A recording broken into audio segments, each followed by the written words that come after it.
Hi friends, இந்த வீடியோவில் 10th Tamil புத்தகத்தில் இருக்கக்கூடிய ஒரு டாப்பிக்கு இப்போ கரண்ட் அஃபேர்ஸாக மாறி இருக்கக்கூடிய ஒரு டாபிக் பற்றி பார்க்கலாம். என்னென்னா, வங்கக்கடலில் உருவான புயலுக்கு சவுதி அரேபியா பெங்கல் புயல் அப்படின்னு சொல்லிட்டு பேர் வச்சுருக்காங்க. இந்த பேர் வைக்கிற முறையை பற்றி பார்க்கலாம். வட இந்திய பெருங்கடலில் உருவாகும் புயல்களுக்கு பெயர் வைக்கக்கூடிய அந்த நடைமுறை 2000 ஆண்டுலேருந்து தொடங்கியிருக்கிறாங்க. புதுடெல்லியில் உள்ள உலக வானிலை அமைப்பின் மண்டல சிறப்பு வானிலை ஆய்வு மையம் 2004 செப்டம்பர்லேருந்து புயலுக்கு பெயர் வைக்க 64 பெயர்களை பட்டியலிட்டிருக்கிறாங்க. நல்லா தெரிஞ்சுக்கணும்.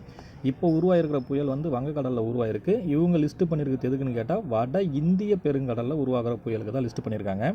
வட இந்திய பெருங்கடலில் உருவாகக்கூடிய புயலுக்கு யாரெல்லாம் பெயர் வைப்பாங்க அப்படின்னு கேட்டிங்கன்னா, வங்கதேசம், இந்தியா, மாலத்தீவுகள், மியான்மர், ஓமன், பாகிஸ்தான், இலங்கை, தாய்லாந்து ஆகிய நாடுகள்லாம் இந்த பெயரை வழங்குது. இதில் இந்தியாவால் வைக்கப்பட்ட பெயர்கள் அக்னி, ஆகாஷ், பிச்லி, ஜல்லு, அப்புறம் லெகர். இன்னும் இதுக்கப்புறம் புயல் வந்துச்சுன்னா இந்தியா வைக்கிறதுக்காக வைத்திருக்க பேர் பார்த்திங்கன்னா மேக் சாகர் வாயு. கஜான்ற புயல் பார்த்திங்கன்னா இலங்கை அரசு வைச்சது. பெய்ட்டின்றது தாய்லாந்து அரசால் வைக்கப்பட்டது.